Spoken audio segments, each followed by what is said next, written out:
몹시 추운 지방에 사는 그 에스키모인들이 늑대를 사냥하는 방법이 있습니다.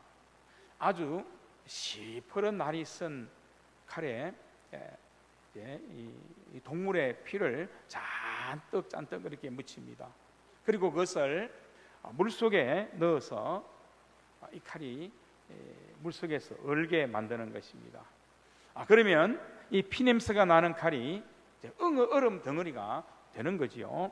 그리고 그 속에는 아주 시퍼렇게 날선 그런 칼이 있게 됩니다. 그리고 이제 그 얼음 덩어리가 된 이 칼을 가지고 툰드라 지역 늑대가 다니는 길목에다가 그 칼을 놓아두는 것입니다. 그러면 늑대가 이제 피 냄새를 맡고 와서 피 냄새가 나니까 먼저 얼음을 핥기 시작한다는 거죠. 그러면 그 혓바닥이 얼음을 핥는 동안에 점점 그 얼음 때문에 감각이 없어지게 됩니다. 그러다가 계속 이렇게 얼음을 핥다 보면은 드디어 날선 칼이 드러나게 되는 거지요. 그런데 그 늑대가 그 날선 그 피 묻은 칼을 핥는다는 것입니다. 그러다가 자기 혀가 베기 시작합니다. 그러나 늑대는 자기 혀가 베었는지를 모르는 거지요. 계속 자기 혀에서 피가 나오는데 자기가 자기 피를 마시는 것 아니겠습니까? 그러다가 결국은 피를 다 쏟게 되고 죽게 됩니다. 저는 이 이야기를 들으면서 어쩌면 영적으로 볼 때, 신앙적으로 볼 때 마귀가 우리에게 저렇게 하는 것이 아닌가 하는 그런 생각이 들었습니다. 우리가 다 알 수 없는 그런 부분이 물론 많이 있고 영적인 그런 신앙적인 부분에서 악한 원수 마귀는 실제로 존재하지 않습니까? 그 마귀가 어떻게 하면 우리를 믿음에서 떨어뜨릴까? 하나님과의 그 친밀한 그런 관계에서 좀 더 멀어지게 그렇게 해서 세상 사랑하는 그런 인생과 삶으로 만들까? 또 뭐 결국은 지옥 가게 만드는 거 아니겠습니까? 예수 그리스도를 온전히 고백하지 못하고 주로 고백하지 않게 하고 그래서 교회는 다니지만 그런 분명한 고백이 없으면 결국은 잘못된 믿음이잖아요. 그렇게 지옥 가게 만들려고 하는데 정말 이런 교묘한 이 무감각하게 그렇게 만드는 그런 어떤 것이 마귀의 전략이 아닌가 하는 생각을 했습니다. 정말 어떻게 보면 아주 교묘한 그런 전략이 아니겠습니까? 이 원수마귀 사단은 우리의 영적인 감각, 신앙적인 감각을 점점 잃어버리게 만들고 무감각하게 만들어 버립니다. 그래서 이제 죄에 대한 감각, 하나님에 관한 감각도 마찬가지겠지만 그 반대가 되면은 죄에 대한 감각이지 않습니까? 이 죄에 대한 감각도 서서히 죽여버린다는 바로 그 사실입니다. 결국 모든 면에서 하나님과의 친밀함을 잃어버리게 되는 거죠. 그리고 죄를 짓고도 어떤 죄를 무슨 죄를 지었는지 모르게 만들어 버리는 것입니다. 그러니 그 마음에 회개할 마음조차도 그렇게 잃어버리는 것 아니겠습니까? 여러분, 우리는 예수 그리스도 삼위일체 하나님 전부를 그렇게 말하는데 삼위일체 하나님을 왕으로 고백하고 그분의 나라를 고백하고 또 그분의 명령을 신뢰하며 따르는 그리스도인입니다. 그러면 그분의 나라의 소중함을 분명히 알아야 됩니다. 자, 예수님께서 하나님이신 그분에서 핏값으로 주시면서까지 그 나라를 우리에게 회복시켜 주시지 않았습니까? 그리고 하나님의 이 모든 말씀이 정말 우리의 영혼을 살리고 우리가 복받고 우리가 사명 감당하는데 분명한 길이 되기에 분명한 답이 되는 그런 말씀이 되기에 이 말씀으로 우리에게 명령하시는 것을 알 수 있습니다. 자, 이런 부분에 대해서 우리의 영적인 감각이 죽어야 되겠어요? 그렇죠? 죽지 않아야 되겠어요? 살아있어야 되겠죠. 영적 감각이 무뎌져서도 안 되고 정말 하나님과의 영적인 관계에 또 죄에 대해서 이런 영적인 감각도 정말 좀 민감한 것이 우리의 믿음, 우리의 구원받은 성도의 삶이 되어야 하는 것입니다. 그런데 이스라엘 백성을 보면 솔로몬 왕 때부터 서서히 이제 그런 것들이 무너지기 시작했잖아요. 그러면 솔로몬 이후에 남쪽과 북쪽으로 나눠지면서 많은 왕들이 있었지만 그 왕들조차도 이런 무감각함, 영적인 무기력함에 빠져들게 되는 것을 볼 수 있습니다. 물론 그 가운데는 선한 왕도 또 믿음이 좋은 왕도 없지 않아 있었습니다. 그렇지만은 정말 잠깐 그렇게 지나가 버리면 더 악한 왕들이 더 많았던 것이 이스라엘의 역사인 것을 보게 됩니다. 그래서 성경을 펼쳐보면 참 답답하다. 때로는 참 어떻게 보면 또 아이러니한, 어떻게 이렇게 될 수 있지? 이런 생각을 하게 되는 것입니다. 이 왕들이 참 교만했지요. 그래서 하나님을 왕으로 고백해야 되는데 자기가 이제 왕이 되는 그 마음이 더 강했던 겁니다. 그리고 이스라엘 백성도 마찬가지였고요. 또 자기의 소견대로 그렇게 자기의 의견에 자기 눈에 보기에 좋은 대로 그렇게 살아가려고 하다 보니까 이 하나님의 말씀이 들리지 않는 겁니다. 하나님의 말씀으로 사는 그 방법을 거부하게 되는 그런 어리석음에 빠지게 되는 거죠. 그러니까 굉장한 정말 그 어리석은 늑대와 같은 그런 서서히 그렇게 영혼이 하나님과 멀어지고 또 죽음으로 가는 그 모습들이 그들에게 나타나는 것을 분명히 보게 되어집니다. 그래서 하나님이 가장 싫어하는 건 뭡니까? 우상숭배. 하나님보다 더 높이는 것, 하나님보다 더 사랑하는 것을 우상숭배라고 하는데요, 가장 싫어하는 죄 아닙니까? 이 죄, 그리고 교만한 죄.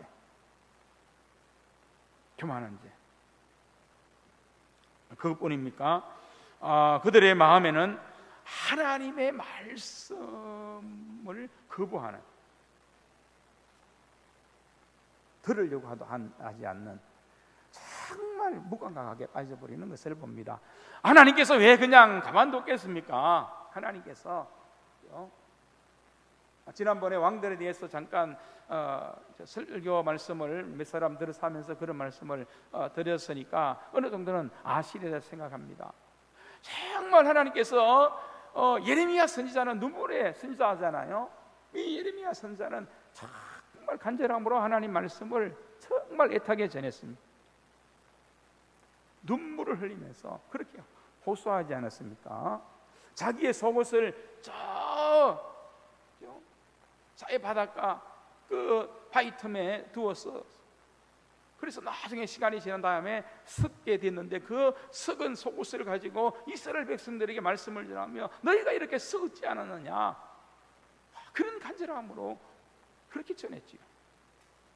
그리고 또 우리가 아는 호세아 선지자는 얼마나 간절함으로 하나님이 얼마나 너희를 사랑하는지, 이스라엘 백성을 택하고 살아가는 것이 얼마나 큰 사랑인지, 그래서 음란한 여인 고멜과 호세아 선지자를 결혼시켜 가는 그런 사건을 만들면서까지도 하나님께서 이 호세아 선지자를 통해서 너희를 사랑한다는 것을 얼마나 강하게 그렇게 말씀을 전했습니다. 또 우리는 이사야 선지자, 우리가 잘 알지만 이사야 선지자는 이스라엘 백성들을 택하신 하나님의 위대하심을 얼마나 강조했습니까? 그 하나님은 정말 위대하신 분이다. 너희가 나약하고 너희가 믿음이 없어 무너지는 것이지 하나님은 여전히 살아계신 하나님이지 않느냐. 그 하나님을 앙망하는 것이 참 믿음이지 않느냐. 주를 앙망하는 자, 그 믿음을 가지면 독수리가 날개친 같이 하늘로 올라가는 그런 믿음으로 비전을 품게 된다. 너희가 그런 비전이 있는 백성인데 다시 회복되는 은혜가 있겠지만 돌아서라. 그렇게 이사야 선지자가 그렇게 외쳤지 않습니까? 그런데도 잠시뿐이었다는 그 사실입니다. 자기가 왕이 되고 싶은 마음, 그리고 자기 눈에 보기에 좋은 대로 살려는 그 마음, 그것이 그렇게 결국 영적으로 무감각하게 만든 것 아닙니까? 오늘도 마찬가지라고 생각합니다. 왕이신 하나님 우리는 분명히 고백해야 됩니다. 하나님만이 나의 왕이십니다. 예수 그리스도가 나의 구원자 되는 주님이십니다. 예수님 밖에 구원의 길이 없고, 예수님이 우리의 참된 생명, 십자가에서 이루어주신 그 놀라운 그 사랑이 우리의 분명한 복음, 참 기쁜 소식이 분명합니다. 그래서 우리는 삼위일체 하나님에 대한 분명한 믿음과 고백해야 돼요. 하나님의 말씀이 정말 우리를 살리는, 우리의 영혼을 복되게 하는 선한 목자의 꼴이기도 하고, 우리가 걸어가야 될 삶의 모든 방식이지 않습니까? 그뿐입니까? 이것은 우리 인생의 해답입니다. 이렇게 사는 자가 복되고, 이렇게 사는 자에게 은혜가 있다. 이렇게 사는 자를 하나님이 높여주시고 사랑하는 그 은혜를 주신다. 성경에서 이 길을 분명히 우리에게 말씀하는 것들이 기록되어 있는데, 이 말씀을 우리가 듣기를 거부하고 또 하나님의 말씀의 명령에 우리의 마음을 닫고 귀를 닫아버리면 안 된다는 것이지요. 정말 우리가 하나님을 나의 왕, 나의 주로 고백할 뿐만 아니라 정말 영적으로 깊은 은혜들이 우리에게 있기를 사모하며, 말씀에 대한 분명한 확신과 고백, 그리고 살아낼 수 있는 그런 능력을 우리에게서 있기를 사모하는 믿음이 오늘 우리가 살아가는 우리가 똑같습니다. 필요하지요. 우리도 그거 잊어버리면요, 이스라엘의 타락한 왕들처럼 그렇게 되는 거예요. 그렇게 죄 가운데 죽음의 영적인 무감각, 그 가운데 빠지게 될 수밖에 없다는 그런 사실입니다. 서서히 그들이 죽어갔지요. 하나님께서 인내하셨지만 그 긴 인내를 끝냈습니다. 아수르와 바벨론이라는 나라를 통해서 이스라엘을 심판하셨습니다. 왕들이 비참하게 다 몰락했습니다. 왕족들이 눈이 뽑히고 포로로 끌려가는 그런 비참한 수치를 당해야 됐지요. 그리고 수많은 백성들이 포로로 끌려갔습니다. 여러분, 우리가 하나님을 왕으로 고백하지 않고, 우리가 정말 하나님 말씀에 순종하지 않고 죄에도 끌려다니고 죄의 종이 되어버리고, 그러면서도 하나님의 말씀을 듣지 않고 거부하면 결국은 우리가 살아가는 모든 삶에도 이런 수치가 있을 수밖에 없다는 거지. 그리스도의 수치가 뭡니까? 하나님의 교회가 수치가 무엇이겠습니까? 하나님의 영광이 사라지는 것 아니겠습니까? 이스라엘 백성에게 그런 수치가 임하게 된 것입니다. 물론 이것은 영원한 심판과 몰락을 의미하는 것은 아니었습니다. 하나님의 섭리와 계획 가운데 있는 징계였습니다. 징계라는 말 자주 듣는 말이죠. 징계라는 말의 원뜻은 정말 잘못된 길로 가는 자녀 만들기라는 그런 의미가 바로 이 징계라는 원어 속에 포함된 그런 뜻입니다. 이스라엘 백성을 이스라엘 백성답게 만들기 위한 하나님의 섭리가 그 가운데 있었다, 이 말입니다. 그렇게 하나님께서 역사 속에서 섭리하시고 인도해 나가시는 것입니다. 고난을 통해 그들의 무감각과 영적인 교만을 깨뜨리려는 거룩한 하나님의 개입하심인 것입니다.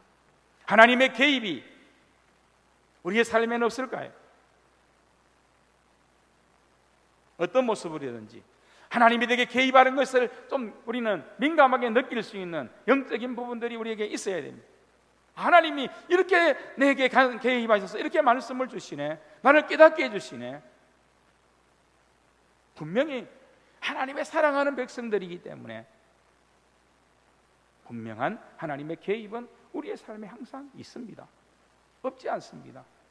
민감하고 둔감해서 감각을 잃어버리기 때문에 깨닫지 못하는 것이지, 분명히 하나님의 개입이 있는데요, 이것을 좀 민감하게 깨달을 수 있다면 우리가 더 하나님과 더 깊은 관계로 나아갈 수 있겠지요. 더 깊은 은혜의 삶이 우리의 삶이 되는 것입니다. 자, 하나님께서 그렇게 개입하셨습니다. 70년이라는 그런 시간이었습니다. 뭐 짧지 않는 그런 기간입니다. 물론 놀라운 사실은 그런 시간이요, 이스라엘 백성이 포로로 끌려가서 아수르와 바벨론 그 압제 속에서 그들이 고통을 당하고 있었지만, 그러나 그들 가운데서도 하나님께서는 역사를 이어가셨다는 것이 놀라운 하나님의 역사지요. 이스라엘이 무너졌다고, 이스라엘이 포로로 끌려갔다고 하나님의 역사가 끝나는 것은 아닙니다. 하나님은 모든 역사의 주관자시기 때문인 거죠. 그 속에서도 하나님은 일하시더라. 그리고 성경을 보면 포로로 끌려간 많은 하나님의 백성들을 통해 하나님이 일하시고 하나님을 드러내는 일을 우리가 보지 않습니까? 그것이거든요. 하나님은 여전히 일하시고 하나님은 여전히 살아 계시는 하나님이시다. 그래서 여러분, 하나님께서 정말 이스라엘이 순금 같은 신앙으로 돌아오는 그 시간을 만들어 주신 것입니다. 자, 이런 고난과 징계도 그래서 하나님의 사랑에 포함되는 것이 분명하다고 하는 사실이지요. 그리고 또 놀라운 것이 또 있지 않습니까? 그렇게 포로로 끌려갔는데 그 포로로 끌려간 그 사람들 중에는 정말 선지자들의 말씀이 맞았구나. 우리의 죄 때문이다. 우리의 죄. 우리가 하나님을 바르게 섬기지 못하고 우상 숭배이기 때문에 우리가 이런 일을 만난 것이지 않느냐. 그래서 포로로 끌려간 그 삶의 자리에서, 그들이 살아가는 그 자리에서도 하나님께 열심히 예배드리고 그리고 기도하고 그리고 하나님과의 교제의 끈을 놓지 않는 많은 사람들이 있었다는 그 사실이죠. 그 믿음의 사람들이 있었다는 것이 얼마나 놀랍습니까? 결국 하나님께서는 그렇게 징계를 내리셨지만 그 징계를 통해서 그들이 더욱더 하나님을 깊이 만나도록 인도하는 분명한 승리가 그들에게 나타나는 것도 보게 되어지는 것입니다. 그들이 하나님이 남겨두신 거루터기지 않겠습니까? 여러분, 세상과 우리가 살아가는 이 시대가 악하더라도 저와 여러분은 하나님이 남겨두신 그런 거루터기에 속한 그런 믿음의 사람이 되시기를 주님의 이름으로 축복합니다. 깨어서 하나님과 더 친밀하고 하나님을 나의 왕으로 고백하고 말씀 앞에 겸손히 설 줄 아는 거루터기 되셔야 됩니다. 자, 그들 가운데 우리가 아는 유명한 사람 다니엘이라는 사람, 포로로 끌려갔지만 그 포로기 가운데 오히려 하나님을 얼마나 많이 드러냈습니다. 이방 왕들이 하나님 앞에 무릎 꿇게 하고 그 강한 바벨론의 왕들이 하나님을 믿을 수 있도록 하는 그 통로가 되는 사람이 다니엘이었습니다. 얼마나 정말 멋진 사람이죠. 하나님은 여전히 역사 가운데 일하시고 계셨고 이스라엘 백성들을 불꽃 같은 눈동자로 살펴 보호하신다는 겁니다. 여러분에게도 마찬가지입니다. 자, 그런가 하면 스룹바벨이라는 총독도 있지요. 또 에스라라는 그런 율법학자도 있었습니다. 그리고 그 가운데 오늘 본문에 나오는 사람 느헤미야가 있었습니다. 자, 이것을 보면 우리가 알 수 있는 것은 하나님이 개입하시는 이 개입하심은 언제나 옳습니다. 이렇게 고백할 수 있다는 거죠. 하나님이 개입하시면 가장 옳은 방법이지 않습니까? 이스라엘에게도 그렇고 우리에게도 마찬가지라고 저는 믿습니다. 70년 포로 생활이 다 되어갈 때 페르시아의 고레스 왕이 일어나지요. 고레스 왕이 이스라엘 백성들을 돌려보냅니다. 물론 많은 사람들이 돌아오기도 하고 포로로 끌려간 거기에 그냥 정착해서 사는 사람도 있었습니다. 1차 기환이 있었고 2차 기환도 있었습니다. 그런데 이 느헤미야는 1차, 2차에도 돌아오지 못했고 오늘 말씀에 1장 다 읽지 않았는데 그 말씀들을 보면 1차, 2차 귀환이 됐는데도 이스라엘이 아직까지도 너무너무 영적으로 힘든 가운데 있는 겁니다. 믿음으로 회복되지 못하고 이스라엘 백성이 아직까지도 허덕이는 영적인 기갈 그런 가운데 있는 거죠. 그리고 또 예루살렘 성은 무너졌다는 겁니다. 지금 하나님의 백성이 하나님께 빚으신 것은 사명으로 다시 돌아오게 하시는데 여전히 이방인들의 수치거리가 되고 조롱을 받는, 자, 이 말을 들을 때 느헤미야가 너무너무 가슴이 아픕니다. 가슴이 아프다. 여러분 어떤 때 가슴이 아픕니까? 여러분의 영혼은 어떤 때 애통하는 마음이 더 많이 일어납니까? 이게 어떻게 보면 우리의 믿음의 바로미터가 아닌가 하는 것을 알 수 있습니다. 언제 더 내가 가슴 아파하고 어떤 부분을 더 애통해 하는가? 정말 중요하다고 생각합니다. 느헤미야가 그런 마음을 가졌습니다.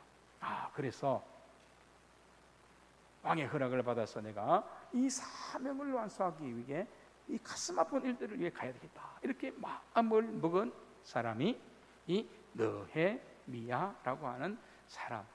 아마 느헤미야에 대해서는 종종 설교를 듣기 때문에 어느 정도는 여러분이 참 인식을 하리라고 생각을 합니다. 그래서 오늘 우리가 살아가는 이 시대 속에서는 이 느헤미야와 같은 이런 믿음의 사람이 필요하다. 느헤미야와 같은 이런 비전의 사람이 필요하다. 자, 느헤미야와 같이 사명감이 있으면 목표가 보이고 그러면 담대히 나가는 용기가 있지 않습니까? 그런 사람이 좀 많아졌으면 좋겠다. 그리고 정말 하나님을 경외하는, 하나님을 사랑하는 마음이 뜨거우니까 고난과 연단도 이겨내고, 그 도전도 많고 모함도 많고 살해의 위협도 있었잖아요. 산발랏이라든지 뭐 이런 사람들 말입니다. 얼마나 모함하고 공격하려는 그런 사람들이 많이 일어났습니까? 하지만 그 가운데서도 마지막까지 승리를 이루어내며 예루살렘 성전도 재건하고 이스라엘 백성의 신앙도 일으키는 놀라운 은혜가 있었던 것을 우리는 보게 됩니다. 그래서 이스라엘 백성들을 깨운 거지요. 깨운 것입니다. 신앙적으로도 깨운 겁니다. 영적으로도 이스라엘 백성의 감각을 회복시킨 것입니다. 느헤미야 이름이 하나님은 위로자이시다라는 그런 의미인데, 그런 의미거든요. 그런데 그 이름대로 하나님의 역사에 쓰임받은 사람이 된 것입니다. 자, 어떻게 그런 많은 어려운 산발랏이나 도비아나 정말 많이 공개했잖아요. 성전을 건축하면서 일도 해야 되고 칼을 차고 나라도 지키고 성벽도 지켜야 되고, 얼마나 힘든 그런 과정입니까? 근데 막 또 중상모략하고 말이에요. 여러분 소소한 말 한마디만 들어도 여러분 자빠지잖아요. 한번 심하게 자빠지면 뭐 1년이 아니라 몇 년도 걸릴 수 있지 않습니까? 그런데 이 느헤미야가 정말 자기는 거기 가서 죽도록 헌신하고 충성하고 자기의 모든 것을 다 걸고 하나님의 나라를 위해, 하나님의 말씀을 수용들기 위해 헌신했지 않습니까? 그런데 모함한다니까요. 같은 유대인들이, 이방인들 공격도 있었지만 이방인들이 그래 부추기고 마귀 사단이 하나님의 일을 방해하잖아요. 마귀 사단은 항상 그렇게 합니다. 교회를 무너뜨리고 성도를 무너뜨리기 위해 항상 그렇게 방해하고 음모를 꾸미고 무너뜨리려고 하지 않습니까? 그렇게 모함을 받을 때 이 느헤미야가 얼마나 여러분 억울했겠습니까? 아니 그냥 그 바빌론 나라 메데파사 페르시아 그 나라에서 술 맡은 거 하나는 정말 왕의 신뢰를 받는 사람인데 거기에 있으면 편안할 수 있는데 자원해서 기쁜 마음으로 왔지요. 물론 와서 보니까 너무 황폐하니까 너무 가슴이 아파서 하나님께 애통하며 울었습니다. 금식했습니다. 그만큼 느헤미야는 하나님과 계속해서 교제하고 하나님과의 친밀함이 끊어지지 않았다는 것을 보여주는 것입니다. 하나님과 영적 교제가 왜 중요한가를 느헤미야를 통해서는 깨달아야 되는 겁니다. 깨달아야 되는, 이런 간절함이 여러분 있습니까? 있어야 됩니다. 내 영혼이 죽어가든지 무감각해지든지 지옥의 나라로 떨어지는 그런 유혹 가운데 끌려가고 있는데 과감히 끊을 것은 끊고 죄에 대해서는 더 이상 우리가 끌려다니지 않는 결단을 해야 되는 거죠. 내가 영적으로 바로 서지 못하고 살아계신 하나님, 나를 사랑하시고 나를 구원하신 예수님과의 관계에서 소원한 것이 있다면, 부족한 것이 있다면 정말 그것을 가슴치며 애통해야 되는 건 아닙니다. 더 간절하게 절박하게. 그래서 이 느헤미야는 그것을 이겨나갈 수 있었던 겁니다. 모함이 있어도, 비방이 있어도. 그런 말이 있잖아요. 개가 짖어도 열차는 간다. 그게 저는 신앙생활로 이렇게 연결시키면 굉장히 중요한 말 같아요. 그 말이 누가 뭐라 하든, 세상이 뭐라 하든, 내가 믿는 하나님은 누구? 전능하신 하나님. 내가 믿는 분은 누굽니까? 나를 가장 사랑하셔서 십자가에서 나를 위해 모든 것을 다 내어주신, 보배 피를 주신 그 예수님. 그러면 그분만 바라보고 가는 거지요. 요수아, 오늘 느헤미야처럼 말입니다. 그러니까 이 느헤미야는 무엇이 있는 겁니까? 영적인 갈망이 있잖아요. 갈망, 민감함이 있잖아요. 애통함으로 기도하고 금식하며 기도하지 않습니다.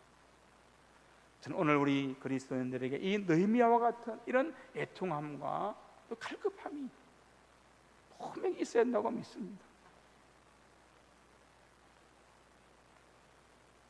그리고 하나님의 일을 느헤미야는 보지 않습니까? 하나님의 살아계심을 믿으니까. 비록 포로로 끌려간 것은, 그런 일이 있는 것은 하나님의 큰 역사의 승리라는 것을 알기 때문에 이 느헤미야는 알고 있는 거예요. 하나님은 살아계시고, 그래서 이스라엘로 자원해서 돌아와서 그 고통과 어려운 일들을 견뎌가면서 무엇을요? 하나님의 일, 하나님의 사명을 위해 모든 것을 다 투자해서 모든 힘을 다 기울여서 승전을 수축하는데 성공하지 않습니까? 왜요? 하나님을 믿는 믿음으로 비전을 보기 때문에. 하나님을 믿는 우리 그리스도인들에게는 하나님의 비전이 보여야 되는 겁니다. 하나님께 주시는 사명이 우리 안에 깨달아져야 되는 것입니다. 그냥 구원받은 우리의 그런 삶이 아니라 더 높은 은혜의 자리로 우리가 서게 되는 그 이유가 어디에 있느냐라고 할 때 바로 하나님의 비전을 위해 우리를 하나님이 부르신 것이잖아요. 그럼 우리에게 그 하나님의 비전이 보여지고 비전을 기대하면서 하나님의 일하심을 믿고 느헤미야처럼 비전의 사람으로 살아가야 되는 거죠. 비전이 열려지고 비전의 사람이 되면 목표가 분명하잖아요. 방향이 분명하잖아요. 하나님이 나를 통해서 역사하는 가장 소중한 것이 무엇인지를 보게 되잖아요. 이것이 영원한 가치고 영원히 남는 것이고 영원히 하나님께 칭찬받을 일이구나. 그게 확신이 되는 거예요. 그러니까 비전의 사람은 승리의 사람이 되는 겁니다. 하나님의 일에 귀하게 쓰임받는 사람이 되는데 바로 이 사람이 느헤미야다면 오늘 우리가 이런 하나님께 주시는 비전의 믿음을 가져야 되는 것 아닙니까? 그리고 왜 방해가 없겠습니까? 교회가 그냥 단단히 서는 것이 아닙니다. 초대교회가 그냥 든든히 서간 게 아니잖아요. 얼마나 핍박이 많고 환난이 많고 공격이 많고 유혹도 많고 방해들이 얼마나 많았습니까? 그 가운데 초대교회가 하나님의 기도와 하나님께 드리는 기도와 말씀에 응함으로 더욱 든든히 서갔다, 이렇게 하는 것이 교회입니다. 교회에 무너뜨리고 하는 것들이 많은데 그것을 잘 구별해야 되고 그것을 이겨나가야 되는 겁니다. 그래서 어떤 고난과 연단이 있더라도 우리는 느헤미야처럼 하나님을 바라보는 믿음 가운데 고난과 역경도 하나님의 뜻이 있고 더 큰 열매가 있다는 확신을 가지며 오히려 고난과 연단을 자랑스럽게 여기며 더 순간 같은 믿음으로 승리를 향해 나아가는 겁니다. 그러면 하나님이 다 정리해 주시고, 산발락과 도비야 하나님이 다 정리해 주지 않았어요. 대적하는 무리도 하나님이 다 정리해 줬습니다. 마지막에 이 느헤미야가 하나님께 영광을 돌렸습니다. 그를 비방하는 사람들이 오히려 수치를 당하고 다 무너져 버리고 말았습니다. 하나님은 그렇게 역사하시거든요. 여러분, 우리가 살아가는데 조그마한 인생의 역경이 있고 도전이 있고 핍박이 있고 고난이 있다고 때문에 절대로 우리의 믿음이 주저앉아서는 안 됩니다. 하나님을 바라보는 시선을 딴 곳으로 돌려서는 안 됩니다. 말씀 앞에 선 우리의 신앙이 흔들려서는 안 되는 겁니다. 특히 어떻게 보면은 우리의 믿음의 그런 방해꾼으로 작용하고 또 작게 고난을 던져주는 사람이 가장 우리 가까이 있는 사람일지도 몰라요. 멀리 있는 사람이 우리에게 무슨 고난을 주겠습니까? 멀리 있는데. 이웃집 사람이 여러분에게 뭐라 합니까? 뭐라 안 해요. 요즘 간섭하면 큰일 나거든요. 칼부림 나고. 그렇잖아요. 그렇기 때문에 어떻게 보면은 시험거리가 어디에서 더 많이 생기느냐? 여러분의 집에서도 많이 생기고 교회 안에서도 많이 생기는 거예요. 마귀가 그걸 이용하는 것 아닙니까? 이 이스라엘, 이 느헤미야도 마찬가지입니다. 가장 가까운 유대인들이 그렇게 공격하고 모함하고 살해하려고 하고 했다는 것 아닙니까? 그래서 우리는 이 공동체 속에서 더 관계를 좀 겸손하게 잘해야 돼요. 사랑의 마음으로, 긍휼의 마음을 더 많이 나타내야 돼요. 우리 마음이 상하고 속이 상하면 사실 내가 제일 큰 문제가 내 안에 제일 먼저 생겨요. 건강의 문제도 생기고 또 신앙의 문제도 생기고 감정의 문제도 흐트러지고 여러분 스스로가 이런 부분에 좀 정말 성경의 말씀처럼 서로 사랑하고 긍휼을 베풀고 이런 마음들 있어야 되고 또 어떤 도전과 어떤 공격이 있다 할지라도 이 악한 원수마귀 사단은 예수 그리스도 이름으로 명하노니 떠나가라라고 확실히 명하며 예수님 바라보고 믿음 가지고 나아가야 하는 것이요. 그런데 이 모든 일을 다 가능하게 했던 한 단어가 뭐냐? 오늘 본문의 말씀에 기록되어 있습니다. 우리 11절 한번 읽고 마치겠습니다. 시작. 주여 구하오니 귀를 기울이사 종의 기도와 주의 이름을 경외하기를 기뻐하는 종들의 기도를 들으시고 오늘 종이 형통하여 이 사람 앞에서 은혜를 입게 하옵소서 하였나니 그때에 내가 왕의 술관원이 되었느니라. 아멘. 오늘 말씀을 보십시오. 오늘 은혜를 입게 하옵소서. 하나님의 은혜를 입었기 때문에 이 은혜가, 이 능력이 모든 삶이 가능하게 된 줄로 믿습니다. 저는 늘 이게 오늘 저에게 기도 제목이 됩니다. 더 간절히 제게 이 기도 제목이 더 많아지게 돼요. 하나님 은혜를 입게 해주십시오.